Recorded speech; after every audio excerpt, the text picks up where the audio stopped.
Magandang araw mga kaibigan. Bigyan natin ngayon ng opinion reaction itong post ng unofficial Ronald Bato de la Rosa Solid Supporters. Tungkol ito sa pahayag ni Attorney Rowena Guanzon sa posibleng pagtakbo ni Speaker Martin Romualdez bilang presidente ng Pilipinas sa 2028. Ito, Guanzon has a block on Romualdez possible run for 2028. Former Commission on Elections Commissioner Rowena Guanzon made a statement amid talks about House Speaker Martin Romualdez 2028 presidential run. Sabi niya, I'll bet everything. Ipupustang lahat, including the pattern that won't win, Guanzon said.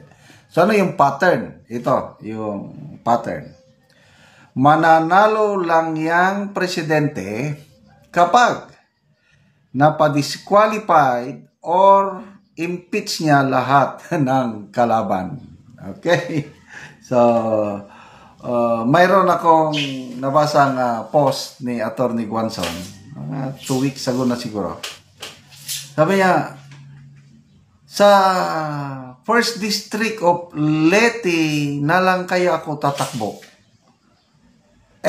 Sabi niya, baka ipa-disqualify din ako ni Martin.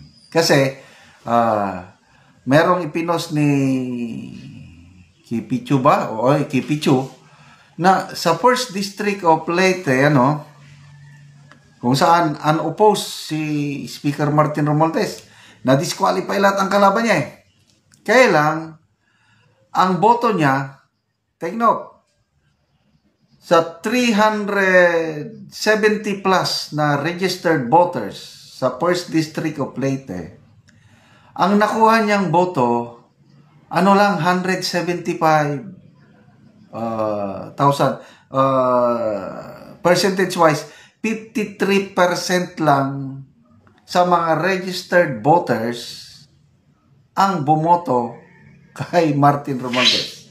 Ulitin ko. More than 350,000 ang registered voters. Ang bumoto lang kay Romualdez, 175,000.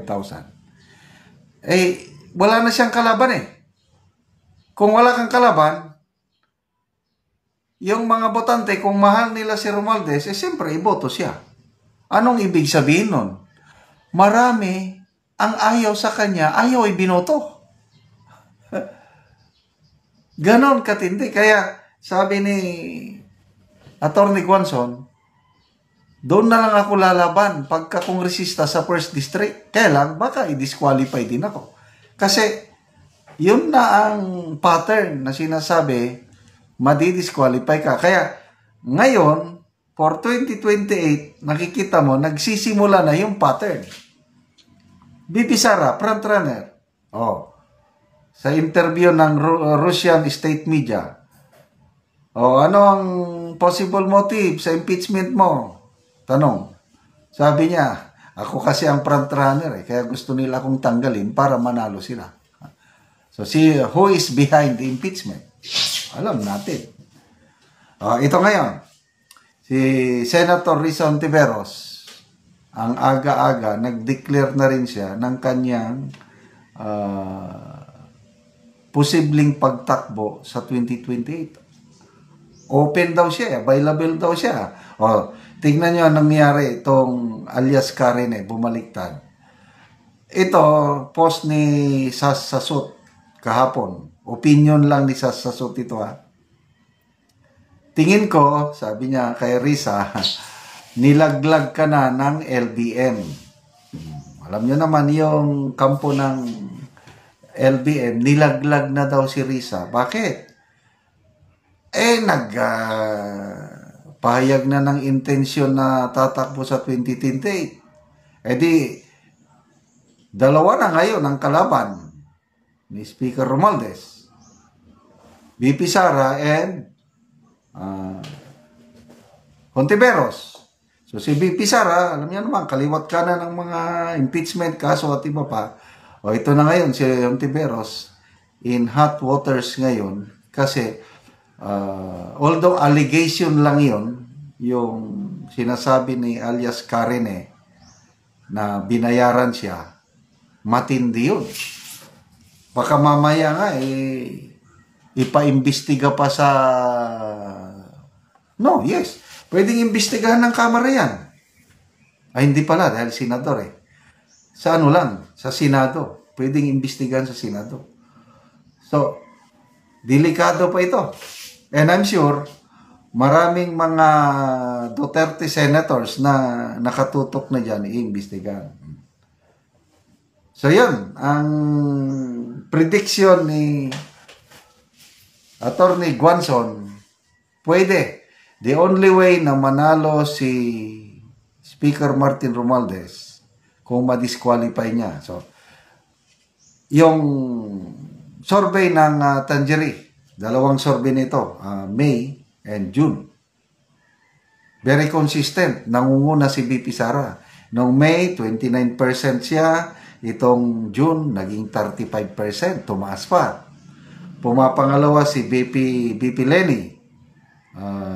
Kaya laban. 21% siya noong May. Bumaba 19% na lang itong June.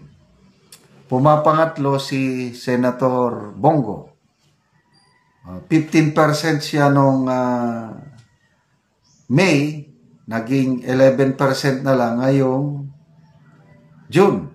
Pangapat si Senator Rapi Tulfo, 11% siya nung May, naging 9% na lang ngayong June.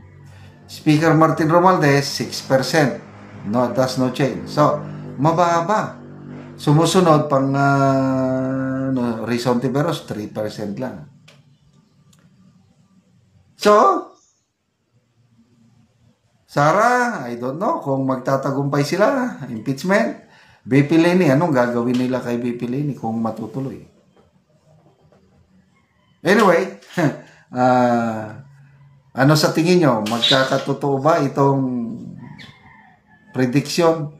Hindi mananalo, sabi niya. Ipupusta ko ang lahat. May isa siyang posta, itaga nyo sa bato, hindi magpre-presidente si Martin Romualdez, itaga sa bato. Except, ma-disqualify or mapa-impeach niya ang kanyang mga katunggali. Okay. Kongreso ngayon hanggang sa 20th Congress, tuloy-tuloy po ang ating laban at dapat tuloy-tuloy din ang ating panalo. Dahil, sabi nga po namin sa akbayan, pagmahal mo, at mahal natin ang bayan, sisiguraduhin natin mananalo ng iba pang mga grupong nandito. Maraming salamat! At tatawagin na natin ang magsasara ng ating programa. At bago kayo paspasan ng holy water ni Father Flavi, lahat ay inaanyayahan bumigla para sa pagsasarili. Ako muna sa gitna para po sa uling speaker natin.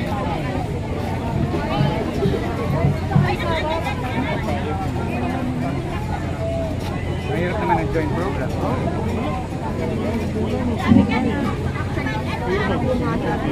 Andito ho yung mga pamilya ng mga napatay ho ng war on drugs. Kasama ko ho ngayong umaga.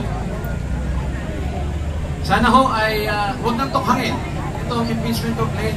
Ang tagal-tagal na ho eh. Ilang ba na ho kami nagiging tayo. Pakisuyo naman ho, sana inyong pakinggan.